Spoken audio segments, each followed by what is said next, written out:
Hallelujah. Price the lord. Hallelujah. ಮೊದಲನೇದಾಗಿ ಈ ಸಂಜೆ ದೇವರನ್ನು ನಾವು ಆರಾಧನೆ ಮಾಡಲು ಹೋಗ್ತಾ ಇದ್ದೀವಿ. ದೇವರ ಅನುಗ್ರಹಿಸಿದಂಥ ಈ ದಿನಕ್ಕಾಗಿ ಕೃತಜ್ಞತೆಯನ್ನು ಸಲ್ಲಿಸೋಣ. ನಾವೆಲ್ಲರೂ ಒಮ್ಮೆ ಕಣ್ಣುಗಳನ್ನು ಮುಚ್ಚಿ,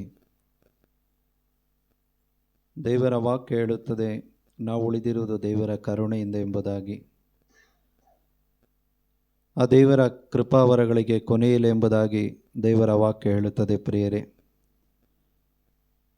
ಈ ಒಂದು ದಿನದಲ್ಲಿ, ಈ ಒಂದು ಸ್ಥಳದಲ್ಲಿ ದೇವರು ನಮ್ಮನ್ನು ಒಟ್ಟು ಸೇರಿಸಿರುವ ಕಾರಣ, ಈ ಒಂದು ಕುಟುಂಬದಲ್ಲಿ ದೇವರಿಗೆ ಮಹಿಮೆಯನ್ನು ಉಂಟು ಮಾಡಿಕೊಳ್ಳುವುದಕ್ಕಾಗಿ, ಈ ಕುಟುಂಬದಲ್ಲಿ ದೇವರು ತನ್ನ ಮಾತುಗಳನ್ನು ಮಾತನಾಡಿಸಿ ಅವರ ಒಂದು ಸತ್ಯವಾದ ವಾಕ್ಯಗಳ ಬೀಜವನ್ನು ಈ ಕುಟುಂಬದಲ್ಲಿ ಬಿತ್ತುವುದಕ್ಕಾಗಿ ತಮ್ಮ ದಾಸರಾದ ನಮ್ಮೊಬ್ಬೊಬ್ಬರನ್ನು ಈ ಕುಟುಂಬದಲ್ಲಿ ಅವರು ಹೆಸರಿಡಿದು ಕರೆ ತಂದಿದ್ದಾರೆ. ದೇವರ ವಾಕ್ಯ ಹೇಳುತ್ತದೆ, ನಾನು ನಿಮ್ಮ ನೆನಪಿಗೆ ನನ್ನ ಹೆಸರನ್ನು ಬರಮಾಡುವಂಥ ಎಲ್ಲ ಸ್ಥಳಗಳಲ್ಲಿ ನಾನೇ ಬಂದು ನಿಮ್ಮನ್ನು ಆಶೀರ್ವದಿಸ್ತೇನೆ ಎಂಬುದಾಗಿ. ಈ ದಿನ ಈ ಸ್ಥಳವನ್ನು, ಈ ಕುಟುಂಬವನ್ನು ದೇವರು ಆರಿಸಿಕೊಂಡಿದ್ದಾರೆ. ಏಕೆಂದರೆ ದೇವರ ಒಂದು ಯೋಜನೆ ಇಲ್ಲಿಯೂ ಕೂಡ ಕಾರ್ಯರೂಪಕ್ಕೆ ಬರಬೇಕು ಅಂಥೇಳಿ. ಮೊಟ್ಟ ಮೊದಲನೇದಾಗಿ ದೇವರಿಗೆ ಕೃತಜ್ಞತೆಯನ್ನು ಸಲ್ಲಿಸೋಣ. ನಮ್ಮ ಕುಟುಂಬಗಳಿಗಾಗಿ, ನಮ್ಮ ಎಲ್ಲ ಕೆಲಸ ಕಾರ್ಯಗಳಿಗಾಗಿ ಮತ್ತು ನಮ್ಮ ಕುಟುಂಬದಲ್ಲಿರುವ ಪ್ರತಿಯೊಬ್ಬೊಬ್ಬರಿಗಾಗಿ ಕೂಡ ನಾವು ದೇವರಿಗೆ ಕೃತಜ್ಞತೆಯನ್ನು ಹೇಳೋಣ. ದೇವರ ಪ್ರೀತಿ, ದೇವರ ಕರುಣೆಯಿಂದ ನಾವು ಈ ದಿನದವರೆಗೂ ಕೂಡ ಜೀವಿಸ್ತಾ ಇದ್ದೇವೆ. ದೇವರ ಒಂದು ಕೃಪೆ ಎಷ್ಟು ಅಪಾರವಾದದ್ದು ಅಂತ ಹೇಳಿದರೆ, ಆ ಒಂದು ಕೃಪೆಯಿಂದಾಗಿಯೇ ಯೇಸು ಕ್ರಿಸ್ತರ ಒಂದು ಪ್ರೀತಿಯ ಮುಖಾಂತರವೇ ಇಡೀ ಲೋಕ ಇವತ್ತು ಎಲ್ಲ ಕಾರ್ಯಗಳಲ್ಲೂ ಕೂಡ ತಲ್ಲೀನವಾಗಿದೆ. ಪ್ರಿಯರೇ, ಪ್ರಭು ಯೇಸುವೆ, ಸಮಯಕ್ಕಾಗಿ ನಿಮಗೆ ಕೃತಜ್ಞತೆಯನ್ನು ಸಲ್ಲಿಸ್ತೇವೆ. ಈ ಕುಟುಂಬಕ್ಕಾಗಿ ನಿಮಗೆ ಕೃತಜ್ಞತೆಯನ್ನು ಸಲ್ಲಿಸ್ತೇವಪ್ಪ. ನಿಮ್ಮ ನಾಮದಲ್ಲಿ ಇಲ್ಲಿ ಸೇರಿ ಬಂದಿರುವ ಪ್ರತಿಯೊಬ್ಬೊಬ್ಬರಿಗಾಗಿ ಕೂಡ ನಿಮಗೆ ಕೃತಜ್ಞತೆಯನ್ನು ಸಲ್ಲಿಸ್ತೇನೆ. ನೀವು ಒಳ್ಳೆಯವರು ಸ್ವಾಮಿ. ನಿಮ್ಮ ಎಲ್ಲ ಯೋಜನೆಗಳು, ನಿಮ್ಮ ಕಾರ್ಯಗಳು ನಮ್ಮ ಹಿತಕ್ಕಾಗಿಯೇ, ಪ್ರತಿಯೊಬ್ಬರ ಜೀವೋದ್ಧಾರಕ್ಕಾಗಿಯೇ. ಈ ದಿನ ಈ ಪ್ರಾರ್ಥನೆ ಕೂಡ ಈ ಕುಟುಂಬದ ಜೀವೋದ್ಧಾರಕ್ಕಾಗಿ ಸ್ವಾಮಿ. ಒಬ್ಬೊಬ್ಬರಲ್ಲಿ ಕೂಡ ನಿಮ್ಮ ಮಹಿಮೆ ಬೆಳಗಬೇಕಂತೇಳಿಯೇ ನಿಮ್ಮ ಒಂದು ಕಾರ್ಯವಾಗಿದೆ. ಈ ದಿನ ನೀವು ಮಾಡುವಂಥ ಎಲ್ಲ ಒಂದು ಅದ್ಭುತಕರವಾದಂತಹ ಆಧ್ಯಾತ್ಮಿಕ ಕಾರ್ಯಗಳಿಗಾಗಿ ನಿಮಗೆ ಕೃತಜ್ಞತೆಯನ್ನು ಸಲ್ಲಿಸ್ತೇವೆ. ಪ್ರಭು ಯೇಸುವೆ, ಈ ಸಮಯವನ್ನು, ಈ ಸ್ಥಳವನ್ನು ನೀವು ಆರಿಸಿಕೊಟ್ಟಿದ್ದಕ್ಕಾಗಿ ಮತ್ತೊಮ್ಮೆ ನಿಮಗೆ ಕೃತಜ್ಞತೆಯನ್ನು ಸಲ್ಲಿಸ್ತೇನೆ. ಬೋಧಿಸುವನೊಂದು ವಾಕ್ಯಗಳು ಕೂಡ ಇಲ್ಲಿ ಜೀವವಾಗಿ ಕಾರ್ಯ ಮಾಡುವುದಕ್ಕಾಗಿ ನಿಮಗೆ ಕೃತಜ್ಞತೆಯನ್ನು ಸಲ್ಲಿಸ್ತೇನೆ. ಪವಿತ್ರ ಆತ್ಮರೇ, ಈ ಸ್ಥಳವನ್ನು ನೀವು ಆವರಿಸಿಕೊಳ್ಳಿರಿ. ಎಲ್ಲಿರುವ ಒಬ್ಬೊಬ್ಬರನ್ನು ಸ್ವಾಮಿ ನಿಮ್ಮ ಹತೋಟಿಗೆ ಕೊಡುತ್ತೇನೆ.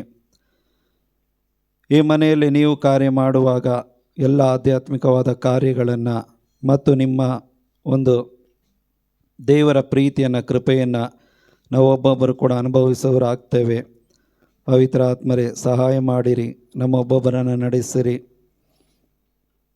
ನಿಮಗೆ ಸ್ತೋತ್ರ ಸಲ್ಲಿಸ್ತೇವೆ, ನಿಮಗೆ ಆರಾಧನೆ ಸಲ್ಲಿಸ್ತೇವೆ. ಹಾಲೆಲೂಯ.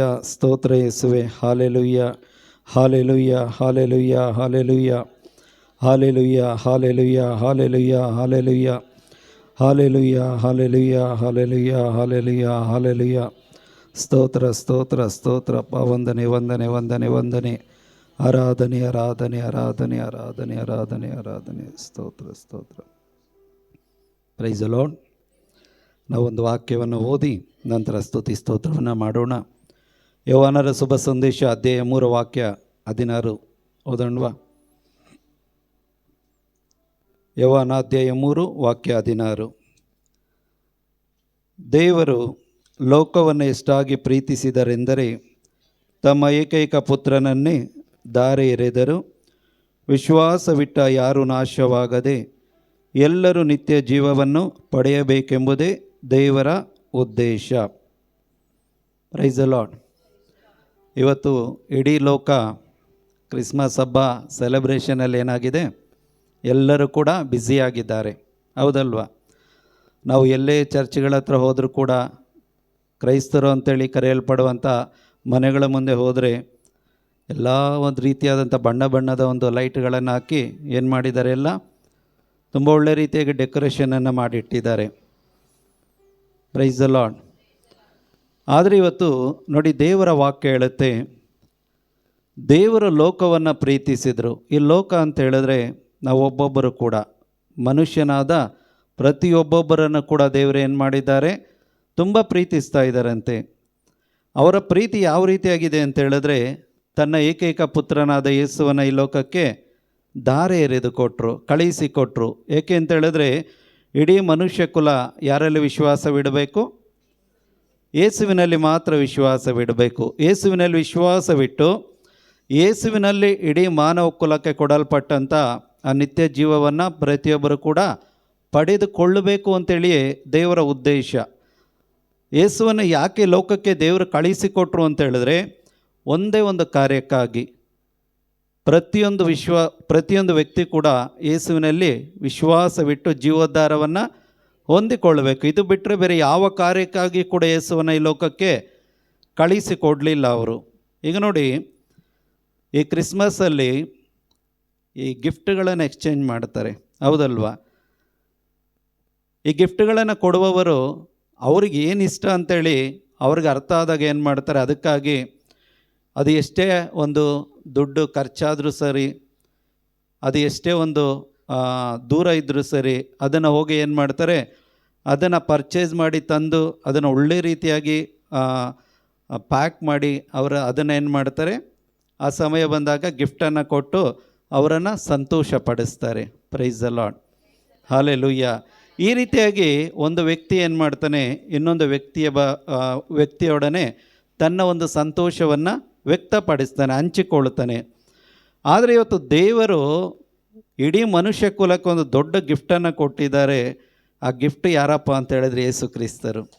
Price the Lord. ಇವತ್ತು ಆ ಯೇಸು ಕ್ರಿಸ್ತರೆಂಬ ಗಿಫ್ಟನ್ನು, ಆ ಬಾಕ್ಸನ್ನು ತೆಗೆದು ನಾವು ನೋಡ್ತಾನೆ ಇಲ್ಲ. ಇವತ್ತು ಆ ಬಾಕ್ಸ್ ಯಾವುದು ಅಂತ ಹೇಳಿದ್ರೆ ಬೈಬಲ್ ಶ್ರೀಗ್ರಂಥ.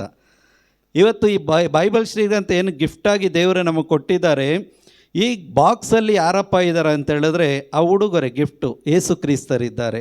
ಆ ಯೇಸು ಕ್ರಿಸ್ತರನ್ನು ಇವತ್ತು ಈ ಕುಟುಂಬದಲ್ಲಿ ಕೊಡೋದಕ್ಕಾಗಿ ದೇವರು ನಮ್ಮನ್ನು ಕಳಿಸಿದ್ದಾರೆ. ಇವತ್ತು ನಿಮ್ಮ ಮನೆಗೊಂದು ದೊಡ್ಡ ಗಿಫ್ಟನ್ನು ದೇವರು ಏನು ಮಾಡಿದ್ದಾರೆ, ಕಳಿಸಿದ್ದಾರೆ, ನಮ್ಮ ಮುಖಾಂತರ ಕಳಿಸಿದ್ದಾರೆ. ಇವತ್ತು ಆ ಗಿಫ್ಟನ್ನು ಕೊಡುವಾಗ ನೀವೇನು ಮಾಡಬೇಕು, ಅದನ್ನು ಬಾಕ್ಸನ್ನು ಓಪನ್ ಮಾಡಿದರೆ ಅದನ್ನು ಏನಾದರೂ ನಾವು ಒಂದು ಮೂಲೆಯಲ್ಲಿ ಅಥವಾ ಒಂದು ಬಾಕ್ಸಲ್ಲಿ ಎಲ್ಲ ಒಂದು ಇಟ್ಟು ಬಿಟ್ಟರೆ ಅದು ಯಾವ ಉಪಯೋಗ ಕೂಡ ಬರೋದಿಲ್ಲ.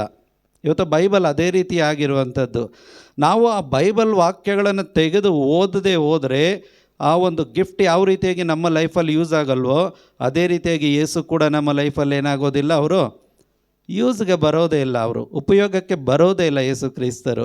ಇಲ್ಲಿ ಯೌವನರು ಹೇಳ್ತಾರೆ, ದೇವರ ಲೋಕವನ್ನು ಎಷ್ಟು ಪ್ರೀತಿಸಿದ್ರೆ ಅಂದರೆ ಯೇಸುವನ್ನು ಈ ಲೋಕಕ್ಕೆ ಕಳುಹಿಸಿಕೊಟ್ರು. ಪ್ರತಿಯೊಬ್ಬೊಬ್ಬರು ಕೂಡ ಜೀವೋದ್ಧಾರವನ್ನು ಹೊಂದಿಕೊಳ್ಳಬೇಕು. ಹಾಗಿದ್ರೆ ಈ ಜೀವೋದ್ಧಾರ ಏನಪ್ಪ ಅಂತ ಹೇಳಿದ್ರೆ, ಇವತ್ತು ನೋಡಿ ಪೌಲರು ಹೇಳುವಾಗೆ ಇಡೀ ಮನುಷ್ಯ ಕುಲ ಪಾಪದಲ್ಲಿದೆ, ಎಲ್ಲರೂ ಕೂಡ ದೇವರಿಂದ ದೂರ ಇದ್ದಾರೆ, ದೇವರು ಕೊಡುವಂಥ ನಿತ್ಯ ಜೀವದಿಂದ ದೂರ ಇದ್ದಾರೆ, ಸ್ವರ್ಗದಿಂದ ದೂರ ಇದ್ದಾರೆ. ಮತ್ತು ಪಾಪ ಕ್ಷಮಾಪಣೆಯನ್ನು ಹೊಂದಿಕೊಳ್ಳುವಂಥ ಎಲ್ಲ ಮಾರ್ಗವನ್ನು ದೇವರು ಯೇಸು ಕ್ರಿಸ್ತರ ಮುಖಾಂತರ ತೆರೆದುಕೊಟ್ಟಿದ್ದಾರೆ.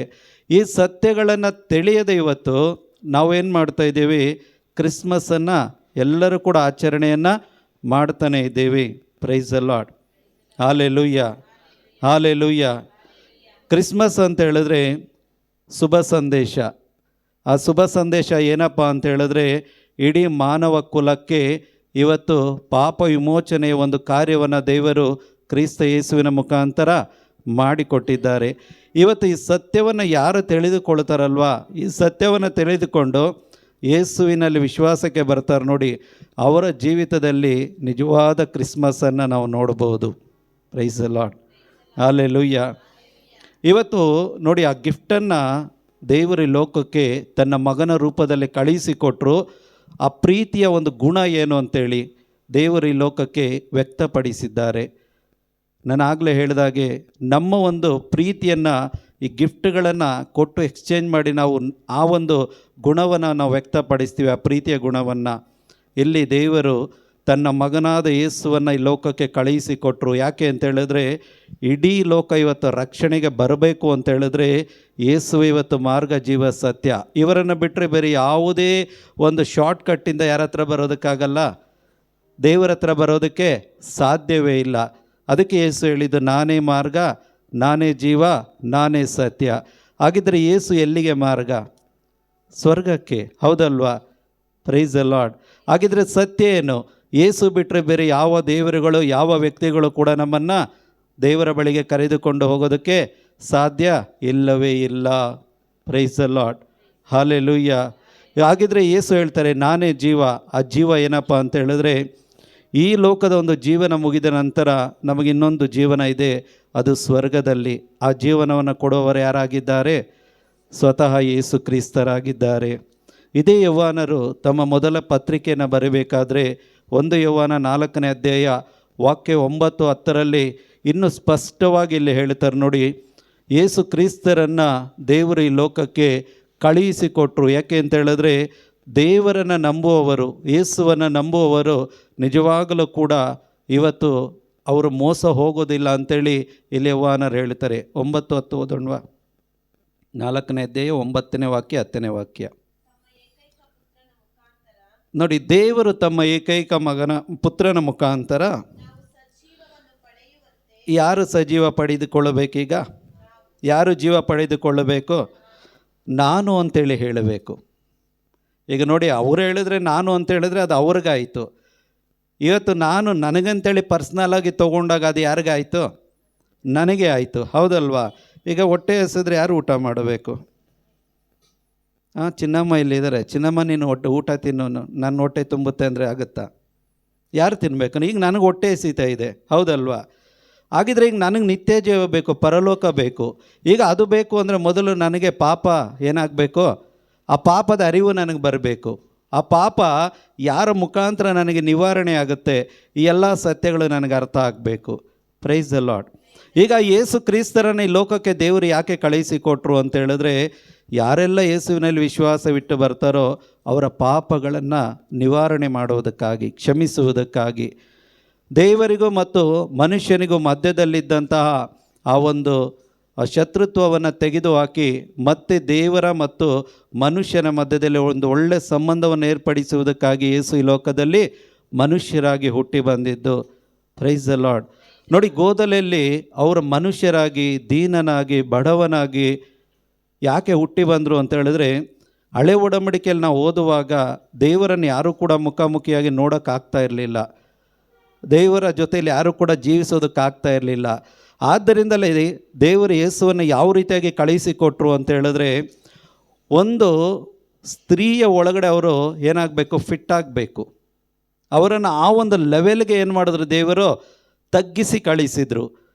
ಅದಕ್ಕೆ ಪೌಲ ಹೇಳ್ತಾರೆ, ಅವರು ಬಡವನಾಗಿ, ದೀನನಾಗಿ, ನಮ್ಮಂತೆ ನರಮಾನವರಿಗೆ ಸರಿಸಮಾನವಾಗಿ ಅವರನ್ನು ಈ ಲೋಕಕ್ಕೆ ದೇವರು ಕಳುಹಿಸಿಕೊಟ್ರು. ಅಂದರೆ ನಮ್ಮ ಜೊತೆಯಲ್ಲಿ ಯಾವ ರೀತಿಯಾಗಿ ಅವರು ಇರೋಕ್ಕೆ ಸಾಧ್ಯನೋ, ಎಷ್ಟು ಒಂದು ದೀನತೆಯಿಂದ ಇರೋದಕ್ಕೆ ಸಾಧ್ಯನೋ ಅಷ್ಟೂ ಅವರನ್ನು ಏನು ಮಾಡಿದ್ರು? ದೇವರು ತಗ್ಗಿಸಿ ಲೋಕಕ್ಕೆ ಕಳುಹಿಸಿಕೊಟ್ರು. Price the lord. ಆದ್ದರಿಂದಲೇ ಯೌವನರು ಹೇಳ್ತಾರೆ, ಆ ವಾಕ್ಯ ಓದಿ, ದೇವರು ತಮ್ಮ ಏಕೈಕ ಪುತ್ರನ ಮುಖಾಂತರ ನಾನು ಸಜೀವವನ್ನು ಪಡೆಯುವಂತೆ ದೇವರು ಅವರನ್ನು ಲೋಕಕ್ಕೆ ಕಳುಹಿಸಿದರು. ನನ್ನ ಮೇಲೆ ದೇವರಿಗಿರುವ ಪ್ರೀತಿ, ಈಗ ದೇವರು ನನ್ನನ್ನು ಪ್ರೀತಿಸ್ತಾ ಇದ್ದಾರೆ ಅಂತೇಳಿ ಬಾಯಿ ಮಾತಲ್ಲಿ ಹೇಳಲಿಲ್ಲ. ಅವರೇನು ಮಾಡಿದ್ರು? ಕಾರ್ಯರೂಪದಲ್ಲಿ ಮಾಡಿ ತೋರಿಸಿದರು. ಯೌವನ ಹೇಳಿದ್ರು, ದೇವರು ಈ ಲೋಕವನ್ನು ಪ್ರೀತಿಸಿದ್ದರಿಂದಲೇ ಯೇಸುವನ್ನು ಈ ಲೋಕಕ್ಕೆ ಏನು ಮಾಡಿದರು? ಕಳುಹಿಸಿಕೊಟ್ರು. ಯಾಕೆ ಅಂತ ಹೇಳಿದ್ರೆ, ದೇವರು ಮನುಷ್ಯನನ್ನು ಪ್ರೀತಿಯಿಂದ ಸೃಷ್ಟಿ ಮಾಡಿದ್ರು. ದೇವರು ತನ್ನ ಜೊತೆಯಲ್ಲಿ ಮನುಷ್ಯನು ಯುಗಯುಗಾಂತರಕ್ಕೂ ಜೀವಿಸಬೇಕು ಅಂತೇಳಿ ಆಸೆಪಟ್ಟು ಆದಾಮನನ್ನು ದೇವರು ಮಣ್ಣಿನಿಂದ ಏನು ಮಾಡಿದರು? ಸೃಷ್ಟಿ ಮಾಡಿದರು. ಆದಾಮ ಹವ್ವಳು ದೇವರಿಗೆ ವಿರುದ್ಧವಾಗಿ ಪಾಪವನ್ನು ಮಾಡಿ ಅವರ ಸಂಬಂಧದಿಂದ ಅವರು ಬೇರ್ಪಟ್ಟರು. ದೇವರವರನ್ನು ಬಿಟ್ಕೊಡಲೇ ಇಲ್ಲ. ಏದೇನು ತೋಟದಿಂದ ಹೊರಗಡೆ ಕಳಿಸಿದ್ರು ಕೂಡ ಅವರಿಗೆ ಬೇಕಾದ ಪ್ರತಿಯೊಂದು ಅಗತ್ಯಗಳನ್ನು ಯಾರು ಪೂರೈಸಿದ್ರು? ಈಗ ಆದಾಮ ಅವಳನ್ನು ಏದೇನು ತೋಟದಿಂದ ಹೊರಗಡೆ ಹಾಕಿದ್ರು ತಾನೆ. ಈಗ ಅವ್ರಿಗೆ ಊಟ ಬೇಡವಾ ತಿನ್ನೋದಕ್ಕೆ? ಈಗ ಊಟ ಬೇಕು ಅಂದರೆ ಬೆಳೆ ಬೆಳಿಬೇಕು, ಬೆಳೆ ಬೆಳಿಬೇಕು ಅಂದರೆ ಬೀಜ ಬೇಕು, ಬೀಜಕ್ಕೆ ಈಗ ಏನು ಬೇಕು? ಮಳೆ ಬೇಕು, ಗಾಳಿ ಬೇಕು, ಪ್ರತಿಯೊಂದು ಬೇಕು. ಹಾಗಿದ್ರೆ ಅದು ಕೊಡೋರು ಯಾರಾಗಿದ್ದಾರೆ? ಸ್ವತಃ ದೇವರೇ ಆಗಿದ್ದಾರೆ. ಅವರನ್ನು ಶಿಕ್ಷಿಸಿದ್ರು, ಶಿಕ್ಷೆ ಕೊಟ್ಟವರನ್ನು ಹೊರಗಡೆ ಕಳಿಸಿದ್ರು. ಬಿಟ್ಟರೆ ಅವರಿಗೆ ಪ್ರತಿನಿತ್ಯದ ಅಗತ್ಯಗಳನ್ನು ಯಾರು ನೋಡಿಕೊಂಡ್ರು? ಸ್ವತಃ ದೇವರೇ ನೋಡಿಕೊಂಡ್ರು. ಏಕೆಂದರೆ ದೇವರು ಪ್ರೀತಿಯಿಂದ ಮನುಷ್ಯನನ್ನು ಸೃಷ್ಟಿ ಮಾಡಿದ್ದ ಕಾರಣ. Price the Lord. ಇವತ್ತು ಅದೇ ಮನುಷ್ಯನ ಆತ್ಮ ನರಕಕ್ಕೆ ಹೋಗುತ್ತೆ ಅಂತ ಹೇಳಿದ್ರೆ ಸುಮ್ಮನೆ ಅವರು ಇರ್ತಾರ? ಇಲ್ಲ. ಅದಕ್ಕಾಗಿ ಯೇಸುವನ್ನು ಈ ಲೋಕಕ್ಕೆ ಕಳುಹಿಸಿಕೊಟ್ಟು ತನ್ನ ಮಕ್ಕಳನ್ನು ಮತ್ತೆ ತನ್ನ ಸಂಬಂಧಕ್ಕೆ ಕರೆದುಕೊಳ್ಳುವುದಕ್ಕಾಗಿಯೇ ಯೇಸುವನ್ನು ಶಿಲುಬೆ ಮರದ ಮೇಲೆ ಬಲಿಯಾಗಿ ಅರ್ಪಿಸಿದರು. Price the lord. ಅದಕ್ಕೆ ನೋಡಿ, ಆ ಯೇಸು ಬಿಟ್ಟರೆ ಬೇರೆ ಮಾರ್ಗ ಇಲ್ಲ ಪ್ರಿಯರೇ ದೇವರ ಹತ್ರ ಬರೋದಕ್ಕೆ, ಪರಲೋಕಕ್ಕೆ ಹೋಗೋದಕ್ಕೆ ಬೇರೆ ಮಾರ್ಗ ಖಂಡಿತವಾಗಿ ಇಲ್ಲ. ಆದ್ದರಿಂದಲೇ ಯೋಹಾನ ಹೇಳಿದ್ದು, ಆ ಏಕೈಕ ಪುತ್ರನ ಮುಖಾಂತರ ನಾನು ಸಜೀವವನ್ನು ಪಡೆಯುವಂತೆ ದೇವರು ಅವರನ್ನು ಲೋಕಕ್ಕೆ ಕಳುಹಿಸಿದರು. ನನ್ನ ಮೇಲೆ ದೇವರಿಗಿರುವ ಪ್ರೀತಿ ಹೀಗೆ ವ್ಯಕ್ತವಾಯಿತು, ನಾವು ದೇವರನ್ನು ಪ್ರೀತಿಸಿದ್ದರಲ್ಲಿ ಅಲ್ಲ, ಅವರು ನಮ್ಮನ್ನು ಪ್ರೀತಿಸಿ ನಮ್ಮ ಪಾಪ ನಿವಾರಣಾರ್ಥವಾಗಿ ತಮ್ಮ ಪುತ್ರರನ್ನು ಕಳುಹಿಸಿದ್ದರಲ್ಲಿಯೇ ಪ್ರೀತಿಯ ನಿಜಗುಣ ತೋರಿ ಬರುತ್ತದೆ. ದೇವರ ಪ್ರೀತಿಯ ನಿಜಗುಣ ಎಲ್ಲಿ ಕಾಣಿಸ್ತು ಅಂತ ಹೇಳಿದ್ರೆ, ಎಲ್ಲಿ ಅವರ ಪ್ರಕಟಪಡಿಸಿದರು ಅಂದರೆ ಯೇಸುವನ್ನು ಈ ಲೋಕಕ್ಕೆ ಕಳುಹಿಸಿಕೊಡೋದರ ಮುಖಾಂತರ. Price the lord. ಆ ಒಂದು ಪ್ರೀತಿ ಯೇಸುವನ್ನು ಶಿಲುಬೆ ಮೇಲೆ ನನಗಾಗಿ ನಿನಗಾಗಿ ರಕ್ತ ಸುರಿಸುವಂತೆ ಮಾಡಿತು. ಪೌಲರು ಹೇಳ್ತಾರೆ, ಇದರಿಂದ ದೇವರು ಸತ್ಯವಂತರು ನೀತಿವಂತರು ಅಂತೇಳಿ ಪ್ರೂವ್ ಆಯಿತು, ಪ್ರಕಟವಾಯಿತು. ಪ್ರೀತಿ ಅಂತ ಹೇಳಿದ್ರೆ ಈಗ ಮನುಷ್ಯ ಹೇಳ್ತಾನೆ ಬಾಯಿ ಮಾತಲ್ಲಿ ಪ್ರೀತಿ ಮಾಡ್ತೀನಿ ಮಾಡ್ತೀನಿ ಮಾಡ್ತೀನಿ, ಆದರೆ ಒಳ್ಳೆ ಕಷ್ಟಕರವಾದ ಸಮಯ ಬಂದಾಗ ಅವನ ಪ್ರೀತಿ ಗೊತ್ತಾಗತ್ತೆ, ಹೌದಲ್ವಾ? ಆದರೆ ದೇವರ ಪ್ರೀತಿ ಈ ರೀತಿಯಾಗಿರಲಿಲ್ಲ. ಅವರು ಏನು ಹೇಳಿದ್ರು ಅದನ್ನು ಮಾಡಿ ತೋರಿಸಿದ್ದಾರೆ. ಏಕೈಕ ಪುತ್ರ, ಒಬ್ಬನೇ ಮಗನಾದ ಯೇಸುವನ್ನು ಈ ಲೋಕಕ್ಕೆ ಕಳುಹಿಸಿದರು. ಈ ಒಬ್ಬನೇ ಮಗನಲ್ಲಿ ವಿಶ್ವಾಸವಿಟ್ಟ ಪ್ರತಿಯೊಬ್ಬರನ್ನು ಕೂಡ ತನ್ನ ಮಕ್ಕಳಾಗಿ ದೇವರೀಗ ತನ್ನೊಡನೆ ತನ್ನ ಸಂಬಂಧದಲ್ಲಿ ಸೇರಿಸಿಕೊಳ್ತಾ ಇದ್ದಾರೆ. ಹಾಗಿದ್ರೆ ಕ್ರಿಸ್ಮಸ್ ಅಂದರೆ ಏನು? ಈಗ ವಾಕ್ಯ ಕೇಳಿಸ್ಕೊಂಡ್ರಲ್ವಾ? ಈ ಕ್ರಿಸ್ಮಸ್ ಅಂದರೆ, ನಿಜವಾದ ಕ್ರಿಸ್ಮಸ್ ಅಂದರೆ ಏನು? ಡೆಕೋರೇಷನ್ ಮಾಡೋದಾ? ಯೇಸುವನ್ನು ಎಲ್ಲಿಗೆ ಬರಮಾಡಿಕೊಳ್ಳೋದು? ನನ್ನ ಜೀವನಕ್ಕೆ, ಪರ್ಸನಲ್ ಆಗಿ ನನ್ನ ಜೀವನಕ್ಕೆ ಬರಮಾಡಿಕೊಳ್ಳೋದು.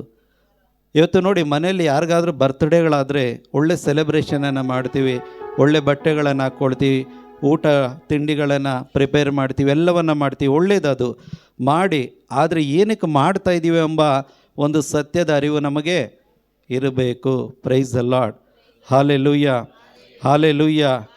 ಇವತ್ತು ಆ ಪ್ರೀತಿಯನ್ನು ದೇವರು ಯಥೇಚ್ಛವಾಗಿ ಈ ಭೂಲೋಕದ ಮೇಲೆ ಸುರಿಸಿದ್ದಾರೆ. ಪ್ರಿಯರೇ, ನಾವೊಂದು ನಿಮಿಷ ಸಾಧ್ಯವಾದರೆ ಎದ್ದು ನಿಲ್ಲೋಣ. ಎದ್ದು ನಿಂತು ಆ ದೇವರ ಪ್ರೀತಿಯನ್ನು ನಾವೆಲ್ಲರೂ ಕೂಡ ಈ ಸಮಯದಲ್ಲಿ ಅನುಭವಿಸುತ್ತಾ ನಾವು ಆರಾಧನೆ ಮಾಡೋಣ. ನಿನ್ನ ಪ್ರೀತಿ ಎಷ್ಟೋ ಮಧುರ ಯೇಸುವೇ, ನಿನ್ನ ಪ್ರೀತಿ ಎಷ್ಟೋ ಮಧುರ. ಆ ಪ್ರೀತಿಯನ್ನು ನಾವು ಅನುಭವಿಸಬೇಕು ಸ್ವಾಮಿ. ಆ ಪ್ರೀತಿಯಲ್ಲಿ ಕೋಪ ಇಲ್ಲ, ಆ ಪ್ರೀತಿಯಲ್ಲಿ ದ್ವೇಷ ಇಲ್ಲ, ಆ ಪ್ರೀತಿಯಲ್ಲಿ ಯಾವುದೇ ರೀತಿಯಾದಂತಹ ಒಂದು ಕೆಟ್ಟ ಸ್ವಾರ್ಥವಿಲ್ಲ ಪ್ರಿಯರೇ.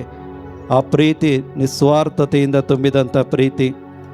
ದೇವರು ತನ್ನ ಪ್ರೀತಿಯನ್ನು ಯೇಸು ಕ್ರಿಸ್ತರ ಮುಖಾಂತರ ಈ ಲೋಕದಲ್ಲಿ ತೋರಿಸಿದ್ದಾರೆ, ಪ್ರಕಟಪಡಿಸಿದ್ದಾರೆ. ಇವತ್ತು ಯಾರೆಲ್ಲ ಆ ಯೇಸುವನ್ನು ವಿಶ್ವಾಸವಿಟ್ಟು ನಂಬಿ ಆ ಯೇಸುವಿನ ಬಳಿ ಬರ್ತಾರೋ, ಆ ಯೇಸುವಿನ ರಕ್ಷಕ ಅಂತೇಳಿ ಸ್ವೀಕಾರ ಮಾಡ್ತಾರೋ, ಆ ಪ್ರತಿಯೊಂದು ವ್ಯಕ್ತಿಯು ಕೂಡ ದೇವರ ಉದ್ದೇಶ ಜೀವೋದ್ಧಾರ ಹೊಂದಿಕೊಳ್ಳಬೇಕು, ರಕ್ಷಣೆಯನ್ನು ಹೊಂದಿಕೊಳ್ಳಬೇಕು. ಆ ರಕ್ಷಣೆಯ ಬಾಗಿಲು ಯೇಸುವಾಗಿದ್ದಾರೆ, ಜೀವೋದ್ಧಾರದ ಬಾಗಿಲು ಯೇಸುವಾಗಿದ್ದಾರೆ. ಪ್ರಿಯರೇ, ಇವತ್ತು ಈ ಒಂದು ಸ್ಥಳದಲ್ಲಿ ಈ ಕಾರ್ಯವನ್ನು ದೇವರು ಕ್ರಿಸ್ತ ಯೇಸುವಿನ ಮುಖಾಂತರ ಮಾಡ್ತಾ ಇದ್ದಾರೆ. ಅದಕ್ಕಾಗಿ ನಾವು ಸ್ತೋತ್ರ ಮಾಡೋಣ. ಇನ್ನು ಹೆಚ್ಚಾಗಿ ನಿಮ್ಮ ಕುಟುಂಬದಲ್ಲಿ ದೇವರು ತನ್ನ ಒಂದು ಆಧ್ಯಾತ್ಮಿಕವಾದ ಕಾರ್ಯಗಳನ್ನು ಪ್ರಕಟಪಡಿಸ್ತಾ ಇದ್ದಾರೆ. ಪ್ರತಿ ಒಂದೊಂದು ವ್ಯಕ್ತಿಗಳು ಕೂಡ ರಕ್ಷಣೆಗೆ ಬರಬೇಕು. ಯಾವ ರೀತಿಯಾಗಿ ಸೆರೆಮನೆ ಅಧಿಕಾರಿ ಅವನವನು ಇಡೀ ಕುಟುಂಬ ಜೀವೋದ್ಧಾರವನ್ನು ಹೊಂದಿಕೊಳ್ಳುತ್ತೋ, ಇವತ್ತು ನಿಮ್ಮ ಕುಟುಂಬಗಳು ಕೂಡ, ನಿಮ್ಮ ಕುಟುಂಬದಲ್ಲಿರುವ ಒಂದೊಂದು ವ್ಯಕ್ತಿಗಳು ಕೂಡ ಜೀವೋದ್ಧಾರ ಹೊಂದಿಕೊಳ್ಳಬೇಕು ಅಂತೇಳಿಯೇ ದೇವರ ಉದ್ದೇಶ, ದೇವರ ಆಸೆ ಆಗಿದೆ ಪ್ರಿಯರೇ. ಅದೇ ಅಪೇಕ್ಷೆಯೊಂದಿಗೆ ದೇವರು ಇವತ್ತು ಇಲ್ಲಿ ನಿಮ್ಮ ಮಧ್ಯದಲ್ಲಿ ಕಾರ್ಯ ಮಾಡುವುದಕ್ಕಾಗಿ ಇವತ್ತು ಬಂದಿದ್ದಾರೆ ಪ್ರಿಯರೇ. ಆ ದೇವರು ಒಳ್ಳೆಯವರು, ಆ ಯೇಸು ಒಳ್ಳೆಯವರು. ಆ ಒಳ್ಳೆಯವರಾದ ದೇವರನ್ನ ಒಂದು ಒಳ್ಳೆ ಹೃದಯದಿಂದ ನಾವೆಲ್ಲರೂ ಕೂಡ ಆರಾಧನೆ ಮಾಡೋಣ. ಯೇಸು ಪ್ರೀತಿ ಎಷ್ಟೋ ಎಷ್ಟೋ ಮಧುರ, ಯೇಸು ಪ್ರೀತಿ ಎಷ್ಟೋ ಎಷ್ಟೋ ಮಧುರ. యేసయ్య ನಿನ್ನ ಪ್ರೀತಿ ಎಷ್ಟೋ ಎಷ್ಟೋ ಮಧುರ. యేసయ్య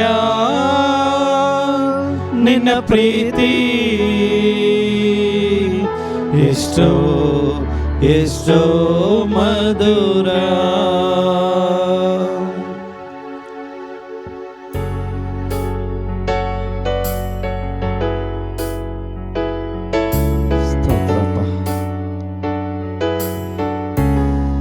ದೇವರ ವಾಕ್ಯ ಹೇಳುತ್ತದೆ, ಅವರ ಪ್ರೀತಿ ಅವರ್ಣೀಯವಾದದ್ದು.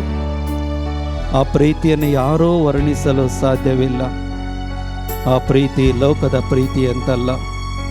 ಆ ಪ್ರೀತಿ ಮನುಷ್ಯನು ಕೊಡುವಂಥ ಪ್ರೀತಿ ಅಂಥದ್ದಲ್ಲ. ಆ ಪ್ರೀತಿಯಲ್ಲಿ ತ್ಯಾಗವಿತ್ತು, ಆ ಪ್ರೀತಿಯಲ್ಲಿ ಕರುಣೆ ಇತ್ತು, ಆ ಪ್ರೀತಿಯಲ್ಲಿ ಎಲ್ಲ ರೀತಿಯಾದಂಥ ಆಧ್ಯಾತ್ಮಿಕವಾದ ವರದಾನಗಳಿತ್ತು ಪ್ರಿಯರೇ. ಆ ಪ್ರೀತಿ ದೇವರ ಪ್ರೀತಿ ಯೇಸುವಾಗಿದ್ದಾರೆ. ಆ ಪ್ರೀತಿಯನ್ನು ನಾವು ಆರಾಧನೆ ಮಾಡುವಾಗ, ಆ ಯೇಸು ಎಂಬ ಪ್ರೀತಿಯನ್ನು ನಾವು ಆರಾಧನೆ ಮಾಡುವಾಗ, ನಾವು ಒಬ್ಬೊಬ್ಬರು ಕೂಡ ಆ ಪ್ರೀತಿಯನ್ನು ಅನುಭವಿಸೋಣ.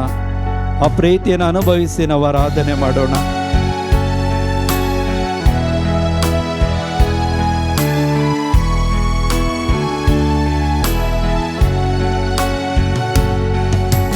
ಯೇಸು ಪ್ರೀತಿ ಎಷ್ಟೋ ಎಷ್ಟೋ ಮಧುರ.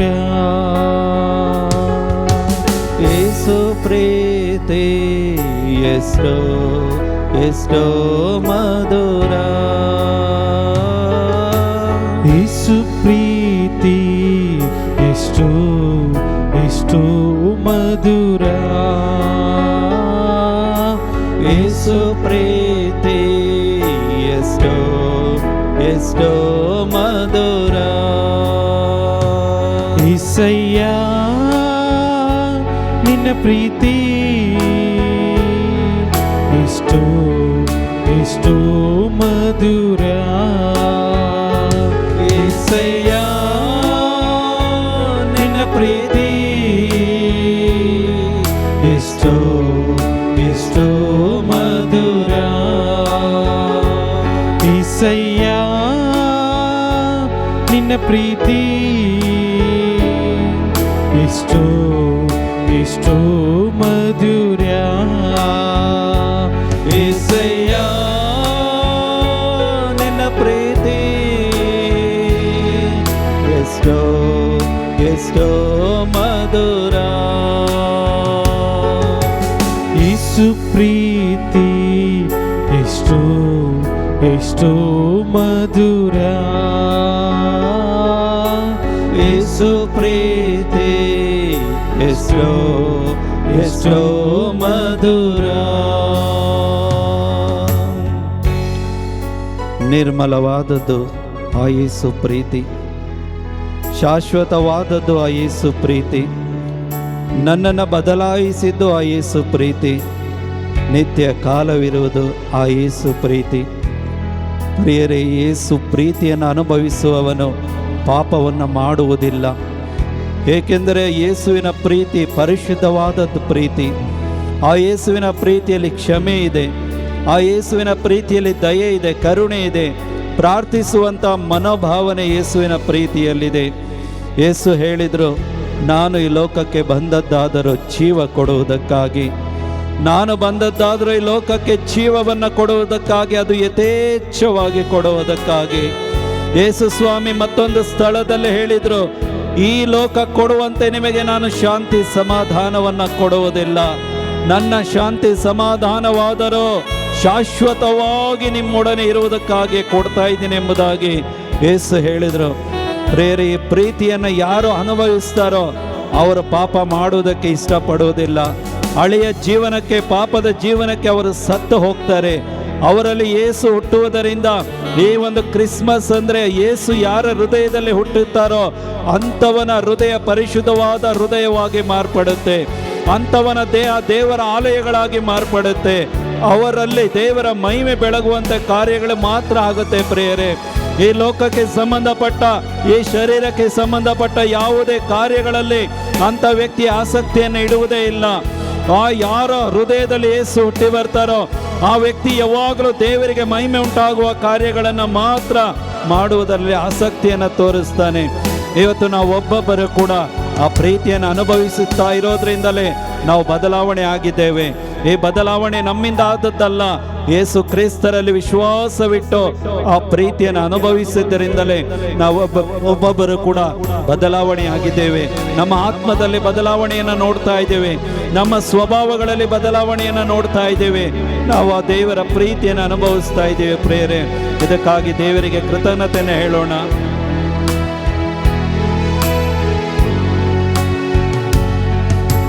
ನಿರ್ಮಲವಾದದ್ದು ಯೇಸು ಪ್ರೀತಿ, ನನ್ನನ್ನು ಬದಲಾಯಿಸಿದ್ದು ಯೇಸು ಪ್ರೀತಿ. ನಿರ್ಮಲವಾದದ್ದು ಯೇಸು ಪ್ರೀತಿ, ನನ್ನನ್ನು ಬದಲಾಯಿಸಿದ್ದು ಯೇಸು ಪ್ರೀತಿ. ನಿರ್ಮಲವಾದದ್ದು ಯೇಸು ಪ್ರೀತಿ, ನನ್ನನ್ನು ಬದಲಾಯಿಸಿದ್ದು ಯೇಸು ಪ್ರೀತಿ. ನಿರ್ಮಲವಾದದ್ದು ಯೇಸು ಪ್ರೀತಿ, ನನ್ನನ್ನು ಬದಲಾಯಿಸಿದ್ದು ಯೇಸು ಪ್ರೀತಿ. ಶಾಶ್ವತವಾದದ್ದು ಯೇಸು ಪ್ರೀತಿ, ನಿತ್ಯ ಕಾಲವಿರುವುದು ಯೇಸು ಪ್ರೀತಿ. ಶಾಶ್ವತವಾದದ್ದು ಯೇಸು ಪ್ರೀತಿ, ನಿತ್ಯ ಕಾಲವಿರುವುದು ಯೇಸು ಪ್ರೀತಿ. ಈಸಯ್ಯ ಈಸಯ್ಯ ಈಸಯ್ಯ ಈಸಯ್ಯ ಈಸಯ್ಯ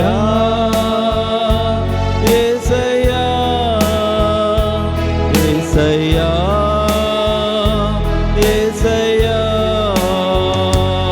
ಈಸಯ್ಯ, ನಿನ್ನ ಪ್ರೀತಿ ಎಷ್ಟೋ ಎಷ್ಟೋ ಮಧುರ. ಏಸಯ್ಯ, ನಿನ್ನ ಪ್ರೀತಿ ಎಷ್ಟೋ ಎಷ್ಟೋ ಮಧುರ. ಯೇಸು ಪ್ರೀತಿ ಎಷ್ಟೋ ಎಷ್ಟೋ ಮಧುರ.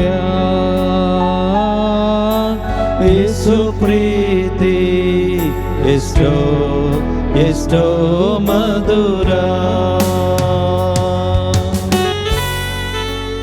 ರೋಮನರಿಗೆ ಬರೆದ ಪತ್ರಿಕೆ ಅಧ್ಯಾಯ 3 ವಾಕ್ಯ 23, 24, 25 ಓದ್ತೇವೆ. ಮಾನವರೆಲ್ಲರೂ ಕೂಡ ಪಾಪಿಗಳೇ, ಎಲ್ಲರೂ ದೈವದತ್ತ ಮಹಿಮೆಯನ್ನು ಕಳೆದುಕೊಂಡವರೇ. ಆದರೆ ದೇವರು ಕ್ರಿಸ್ತ ಯೇಸುವಿನ ಮೂಲಕ ಅವರಲ್ಲಿ ವಿಶ್ವಾಸವಿಟ್ಟ ಪ್ರತಿಯೊಬ್ಬರಿಗೂ ಕೂಡ ಅವರ ರಕ್ತಧಾರೆಯ ಮೂಲಕ ದೇವರು ತನ್ನ ಒಂದು ಸತ್ಸಂಬಂಧವನ್ನು ಮತ್ತೆ ಕರುಣಿಸಿದರು. ಯಾರೆಲ್ಲ ಪಾಪಿಗಳಾಗಿದ್ರೋ ಯೇಸುವಿನಲ್ಲಿ ವಿಶ್ವಾಸವಿಟ್ಟು ಬಂದ ಪ್ರತಿಯೊಬ್ಬರ ಪಾಪಗಳನ್ನ ಯೇಸು ಕ್ರಿಸ್ತರ ರಕ್ತದಿಂದ ತೊಳೆದು ತಮ್ಮ ಸನ್ನಿಧಾನದಲ್ಲಿ ನಿಷ್ಕಳಂಕರು ನಿರ್ದೋಷಿಗಳಾಗಿ ದೇವರು ನಿಲ್ಲಿಸಿದ್ದಾರೆ ಪ್ರಿಯರೇ. ಇವತ್ತು ನಮ್ಮೊಬ್ಬೊಬ್ಬರನ್ನ ಯೇಸು ಕ್ರಿಸ್ತರ ಪ್ರೀತಿಯ ರಕ್ತಧಾರೆಯ ಮುಖಾಂತರ ನಾವು ನೀತಿವಂತರು, ಪರಿಶುದ್ಧರು ಎಂಬುದಾಗಿ ದೇವರು ನಮ್ಮನ್ನ ಈ ಸಮಯದಲ್ಲಿ ಪ್ರಕಟಿಸಿದ್ದಾರೆ. ಆ ದೇವರು ಒಪ್ಪಿಕೊಂಡಿದ್ದಾರೆ, ಅವರ ಸಂಬಂಧದಲ್ಲಿರುವುದಾಗಿ ಒಪ್ಪಿಕೊಂಡಿದ್ದಾರೆ. ಈ ರೀತಿಯಾಗಿ ದೇವರು ಪ್ರಾಮಾಣಿಕರು, ದೇವರು ನೀತಿವಂತರು ಎಂಬುದಾಗಿ ತಮ್ಮ ಪ್ರೀತಿಯನ್ನ ಈ ಲೋಕಕ್ಕೆ ತೋರ್ಪಡಿಸಿಕೊಟ್ಟಿದ್ದಾರೆ. ಇವತ್ತು ದೇವರ ಪ್ರೀತಿಯ ನಿಜವಾದ ಗುಣ ಯೇಸು ಕ್ರಿಸ್ತರ ಶಿಲುಬೆಯ ರಕ್ತಧಾರೆ, ಯೇಸುವಿನ ತ್ಯಾಗ ಪ್ರಿಯರೇ ನಿಜವಾದ ದೇವರ ಪ್ರೀತಿ. ಆ ಪ್ರೀತಿಯನ್ನ ಈ ಲೋಕಕ್ಕೆ ವ್ಯಕ್ತಪಡಿಸಿರುವಂತ ದೇವರನ್ನ ನಾವು ಆರಾಧನೆ ಮಾಡಬೇಕು. ಆ ಪ್ರೀತಿಯಲ್ಲಿ ತ್ಯಾಗ ಇದೆ, ಆ ಪ್ರೀತಿಯಲ್ಲಿ ದೀರ್ಘ ಶಾಂತಿ ಇದೆ, ಆ ಪ್ರೀತಿಯಲ್ಲಿ ಬಲವಿದೆ, ಆ ಪ್ರೀತಿಯಲ್ಲಿ ದೇವರ ಎಲ್ಲ ಆಶೀರ್ವಾದಗಳಿದೆ ಪ್ರಿಯರೇ.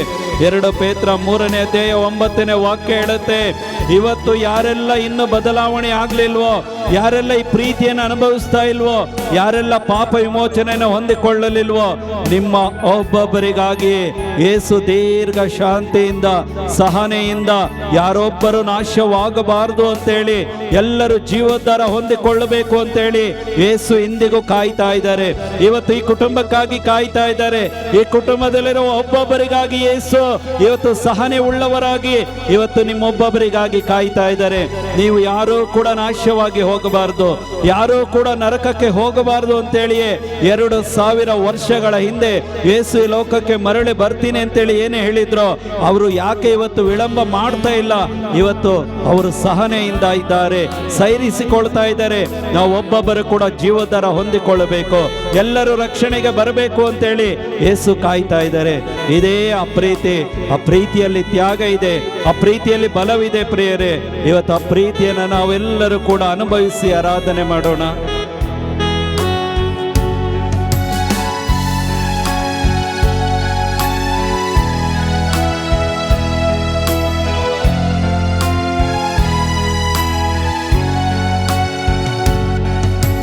ತ್ಯಾಗವಿರುವುದು ಯೇಸು ಪ್ರೀತಿಯಲಿ, ದೀರ್ಘ ಶಾಂತಿ ಇರುವುದು ಯೇಸು ಪ್ರೀತಿಯಲಿ. ತ್ಯಾಗವಿರುವುದು ಯೇಸು ಪ್ರೀತಿಯಲಿ, ದೀರ್ಘ ಶಾಂತಿ ಇರುವುದು ಯೇಸು ಪ್ರೀತಿಯಲಿ. ತ್ಯಾಗವಿರುವುದು ಯೇಸು ಪ್ರೀತಿಯಲಿ, ದೀರ್ಘ ಶಾಂತಿ ಇರುವುದು ಯೇಸು ಪ್ರೀತಿಯಲಿ. ತ್ಯಾಗವಿರುವುದು ಯೇಸು ಪ್ರೀತಿಯಲಿ, ದೀರ್ಘ ಶಾಂತಿ ಇರುವುದು ಯೇಸು ಪ್ರೀತಿಯಲಿ. ಬಲವಿರುವುದು ಯೇಸು ಪ್ರೀತಿಯಲಿ, ಸೌಭಾಗ್ಯವಿರುವುದು ಯೇಸು ಪ್ರೀತಿಯಲಿ. ಬಲವಿರುವುದು ಯೇಸು ಪ್ರೀತಿಯಲಿ, ಸೌಭಾಗ್ಯವಿರುವುದು ಯೇಸು ಪ್ರೀತಿಯಲಿ. యేసయ్య యేసయ్య యేసయ్య యేసయ్య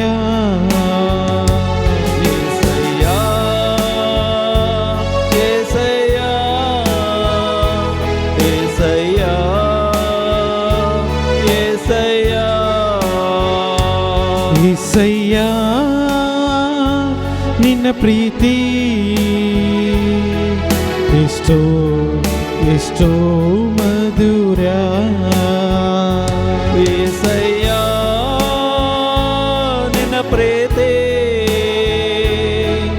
ಎಷ್ಟೋ ಎಷ್ಟೋ ಮಧುರ. ಯೇಸು ಪ್ರೀತಿ ಎಷ್ಟೋ ಎಷ್ಟೋ ಮಧುರ. ಯೇಸು ಪ್ರೀತಿ ಎಷ್ಟೋ ಎಷ್ಟೋ ಮಧುರ. ತಾಯಿಗಿಂತ ಮಿಗಿಲಾದದ್ದು ಯೇಸು ಪ್ರೀತಿ, ಹೆತ್ತ ತಂದೆಗಿಂತ ಮಿಗಿಲಾದದ್ದು ಯೇಸು ಪ್ರೀತಿ, ಅಕ್ಕ ತಂಗಿಗಿಂತ ಮಿಗಿಲಾದದ್ದು ಯೇಸು ಪ್ರೀತಿ. ಅಣ್ಣ ತಮ್ಮನಿಗಿಂತ ಮಿಗಿಲಾದದ್ದು ಯೇಸು ಪ್ರೀತಿ. ಯಾಕೆ ಗೊತ್ತಾ? ನಿನ್ನ ತಂದೆ ತಾಯಿ, ನಿನ್ನ ಅಕ್ಕ ತಂಗಿ, ನಿನ್ನ ಅಣ್ಣ ತಮ್ಮ ನೀನು ಬದುಕಿರುವವರೆಗೂ ಮಾತ್ರ ನಿನ್ನ ಜೊತೆಯಲ್ಲಿರ್ತಾರೆ. ಆದರೆ ಕೊನೆಯವರೆಗೂ ಇರುವಂತಹ ಒಬ್ಬರೇ, ಅದು ಯೇಸು ಮಾತ್ರವಾಗಿದ್ದಾರೆ ಪ್ರಿಯರೇ. ಇವತ್ತು ಮನುಷ್ಯನಿಗೆ ಒಂದು ಕಾಲವಿದೆ, ಒಂದು ಸಮಯವಿದೆ. ಅವನು ಹುಟ್ಟುವುದಕ್ಕೊಂದು ಸಮಯವಿದೆ, ಸಾಯುವುದಕ್ಕೊಂದು ಸಮಯವಿದೆ. ಆದರೆ ಆಕಾರವು ಆಲ್ಫವು ಒಮೇಗವು, ಆದಿಯು ಅಂತ್ಯವು ನಾನೇ ಎಂದ ಯೇಸು ಒಬ್ಬರಿದ್ದಾರೆ ಈ ಲೋಕದಲ್ಲಿ. ಅವರು ಮರಣವನ್ನು ಜಯಿಸಿದಂತ ದೇವರಾಗಿದ್ದಾರೆ.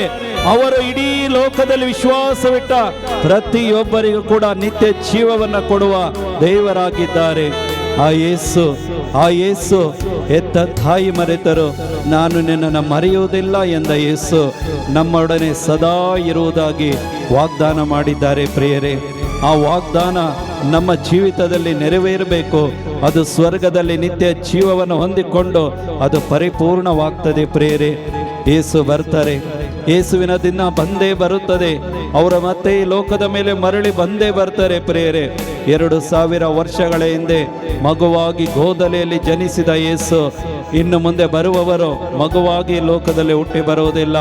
ಅವರು ರಾಜಾದಿರಾಜನಾಗಿ ಈ ಲೋಕಕ್ಕೆ ನ್ಯಾಯವನ್ನು ತೀರ್ಪು ಕೊಡುವಂತಹ ಅವರು ಬಿಳಿಯ ಕುದುರೆ ಮೇಲೆ ಏರಿ ವಾಕ್ಯದ ಉಡುಪನ್ನು ಧರಿಸಿಕೊಂಡು ಆ ಪರಿಶುದ್ಧತೆ ಎಂಬ ಖಡ್ಗವನ್ನು ಹಿಡಿದು ಅವರು ಬರ್ತಾರೆ ಈ ಲೋಕಕ್ಕೆ ನ್ಯಾಯ ತೀರ್ಪು ಕೊಡುವುದಕ್ಕಾಗಿ ಯೇಸು ಬರ್ತಾರೆ ಪ್ರಿಯರೇ. ಯೇಸು ಹೇಳ್ತಾ ಇದ್ದಾರೆ, ನಾನು ಬರುವುದರೊಳಗಡೆ ನೀವು ನಿಮ್ಮನ್ನೇ ಸಿದ್ಧ ಮಾಡಿಕೊಳ್ಳಿ, ಪರಿಶುದ್ಧತೆಯಲ್ಲಿ ನಡೆಯಿರಿ ಎಂಬುದಾಗಿ ಯೇಸು ನಮಗೆ ಕಲಿಸಿಕೊಟ್ಟಿದ್ದಾರೆ. ಇವತ್ತು ನಾವು ಯೇಸುವಿನ ಜನ್ಮದಿನವನ್ನು ಆಚರಣೆ ಮಾಡೋದಕ್ಕೆ ಹೋಗ್ತಾ ಇದ್ದೇವೆ.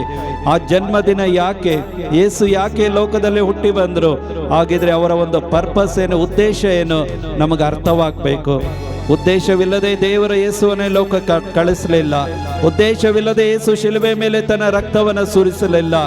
ಯಾವುದೇ ಪರ್ಪಸ್ ಇಲ್ಲದೆ ಅವರು 3 ದಿನ ಆ ಒಂದು ಭೂಗರ್ಭಕ್ಕೆ ಹೋಗಿ ಮತ್ತೆ ಅವರು ಪುನರುತ್ಥಾನ ಹೊಂದಿ 40ನೇ ದಿನ ಸ್ವರ್ಗಕ್ಕೆ ಅವರು ಏರಿ ಹೋದದಕ್ಕೆ ಕಾರಣ ಇದೆ ಪ್ರಿಯರೇ, ರೀಸನ್ ಇದೆ. ಸುಮ್ಮನೆ ಕಾರ್ಯಗಳಾಗಲಿಲ್ಲ.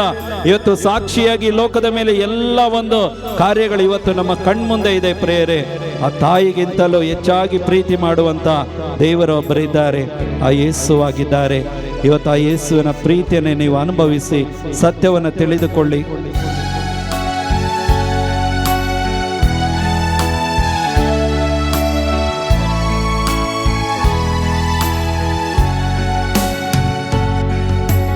ತಾಯಿಗಿಂತ ಮಿಗಿಲಾದದ್ದು ಯೇಸು ಪ್ರೀತಿ, ಸ್ವಂತ ತಂದೆಗಿಂತ ಮಿಗಿಲಾದದ್ದು ಯೇಸು ಪ್ರೀತಿ.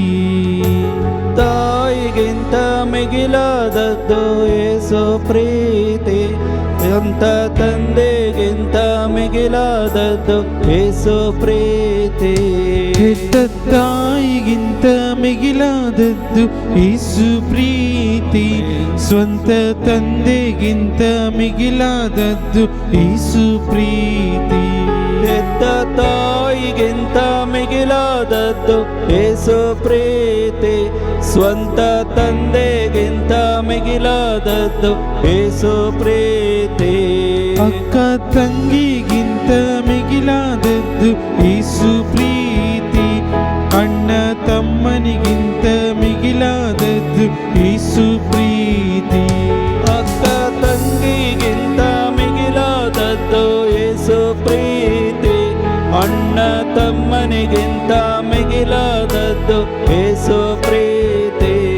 ಅಕ್ಕ ತಂಗಿಗಿಂತ ಮಿಗಿಲಾದದ್ದು ಯೇಸು ಪ್ರೀತಿ, ಅಣ್ಣ ತಮ್ಮನಿಗಿಂತ ಮಿಗಿಲಾದದ್ದು ಯೇಸು ಪ್ರೀತಿ.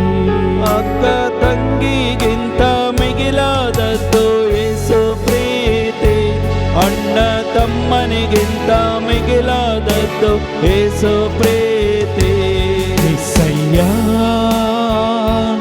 ಏಸಯ್ಯ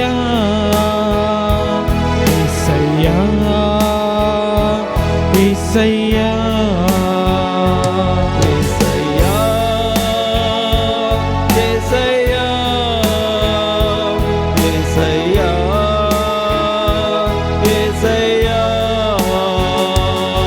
ಏಸಯ್ಯ ಏಸಯ್ಯ ತೆರೆದು ಆರಾಧಿಸೋಣ. యేసయ్య యేసయ్య యేసయ్య యేసయ్య యేసయ్య యేసయ్య ನಿನ್ನ ಪ್ರೀತಿ ಎಷ್ಟೋ ಎಷ್ಟೋ ಮಧುರ. యేసయ్య ನಿನ್ನ ಪ್ರೀತಿ ಎಷ್ಟೋ ಎಷ್ಟೋ ಮಧುರ. ಯೇಸು ಪ್ರೀತಿ ಎಷ್ಟೋ ಎಷ್ಟೋ ಮಧುರ. ಯೇಸು ಪ್ರೀತಿ ಎಷ್ಟೋ ಎಷ್ಟೋ ಮಧುರ. ಯೇಸು ಪ್ರೀತಿ ಎಷ್ಟೋ ಎಷ್ಟೋ ಮಧುರ. ಯೇಸು ಪ್ರೀತಿ ಎಷ್ಟೋ ಎಷ್ಟೋ ಮಧುರ. యేసయ్య ನಿನ್ನ ಪ್ರೀತಿ ಎಷ್ಟೋ ಎಷ್ಟೋ ಮಧುರ. యేసయ్య ನಿನ್ನ ಪ್ರೀತಿ ಎಷ್ಟೋ ಎಷ್ಟೋ ಮಧುರ. యేసయ్య యేసయ్య యేసయ్య యేసయ్య యేసయ్య యేసయ్య యేసయ్య యేసయ్య యేసయ్య యేసయ్య యేసయ్య యేసయ్య యేసయ్య యేసయ్య యేసయ్య యేసయ్య.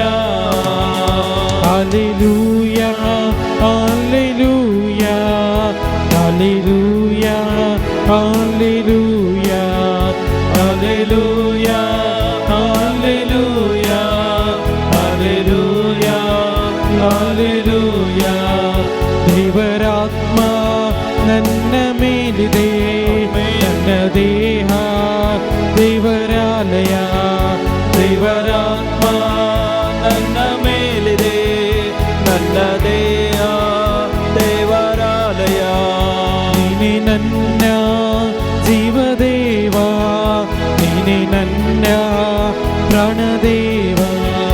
ನೀನೇ ನನ್ನ ಜೀವದೇವ, ನೀನೇ ನನ್ನ ಪ್ರಾಣದೇವ. ನೀನೇ ನನ್ನ ಜೀವದೇವ, ನೀನೇ ನನ್ನ ಪ್ರಾಣದೇವ. ನೀನೇ ನನ್ನ ಜೀವದೇವ, ನೀನೇ ನನ್ನ ಪ್ರಾಣದೇವ. ನೀನೇ ನನ್ನ ತಂದೆ ದೇವ, ನೀನೇ ನನ್ನ ತಾಯಿ ದೇವ. ನೀನೇ ನನ್ನ ತಂದೆ ದೇವ, ನೀನೇ ನನ್ನ ತಾಯಿ ದೇವ. ನೀನೇ ನನ್ನ ಶಾಂತಿ ದೇವ, ನೀನೇ ನನ್ನ ಬಲವು ದೇವ. ನೀನೇ ನನ್ನ ಶಾಂತಿ ದೇವ, ನೀನೇ ನನ್ನ ಬಲವು ದೇವ. ಹಲ್ಲೆಲೂಯಾ ಹಲ್ಲೆಲೂಯಾ ಹಲ್ಲೆಲೂಯಾ ಹಲ್ಲೆಲೂಯಾ ಹಲ್ಲೆಲೂಯಾ ಹಲ್ಲೆಲೂಯಾ ಹಲ್ಲೆಲೂಯಾ ಹಲ್ಲೆಲೂಯಾ ಹಲ್ಲೆಲೂಯಾ ಹಲ್ಲೆಲೂಯಾ ದೇವರಿಗೆ ಮಹಿಮೆಯಾಗಲಿ. ಹಲ್ಲೆಲೂಯಾ ಹಲ್ಲೆಲೂಯಾ ಹಲ್ಲೆಲೂಯಾ ಹಲ್ಲೆಲೂಯಾ ಹಲ್ಲೆಲೂಯಾ ಹಲ್ಲೆಲೂಯಾ ಹಲ್ಲೆಲೂಯಾ ಹಲ್ಲೆಲೂಯಾ ಹಲ್ಲೆಲೂಯಾ ಹಲ್ಲೆಲೂಯಾ ಹಲ್ಲೆಲೂಯಾ ಹಲ್ಲೆಲೂಯಾ ಹಲ್ಲೆಲೂಯಾ ಹಲ್ಲೆಲೂಯಾ ಹಲ್ಲೆಲೂಯಾ ಹಲ್ಲೆಲೂಯಾ. ಆರಾಧನೆ ಆರಾಧನೆ ಆರಾಧನೆ ಆರಾಧನೆ ಆರಾಧನೆ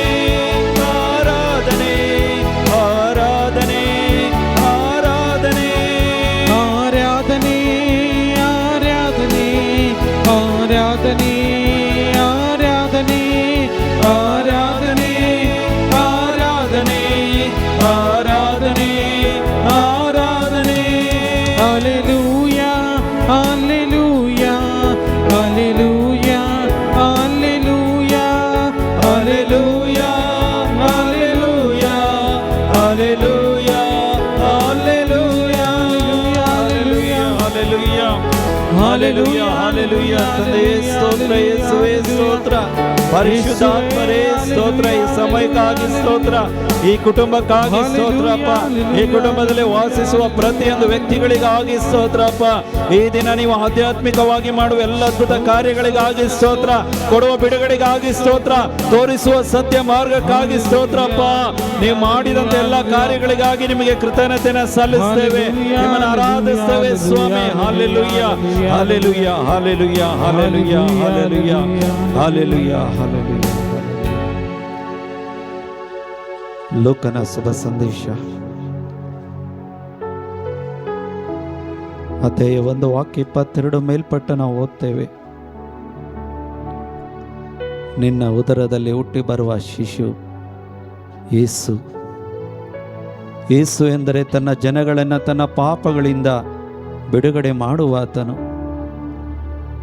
ಹೌದು ಪ್ರಿಯರೇ, ಯೇಸು ಎಂದರೆ ಯಾರೆಲ್ಲ ಆತರಲ್ಲಿ ವಿಶ್ವಾಸವಿಟ್ಟು ಬರ್ತಾರೋ ಅವರೆಲ್ಲ ಪಾಪಗಳನ್ನು ಕ್ಷಮಿಸಿ ವಿಮೋಚಿಸಿ ರಕ್ಷಣೆ ಕೊಡುವವರೇ ಯೇಸುವಾಗಿದ್ದಾರೆ. ಯೇಸು ಎಂದರೆ ರಕ್ಷಕ. ಯೇಸು ಎಂದರೆ ಪಾಪಗಳನ್ನು ಪರಿಹರಿಸುವವರು.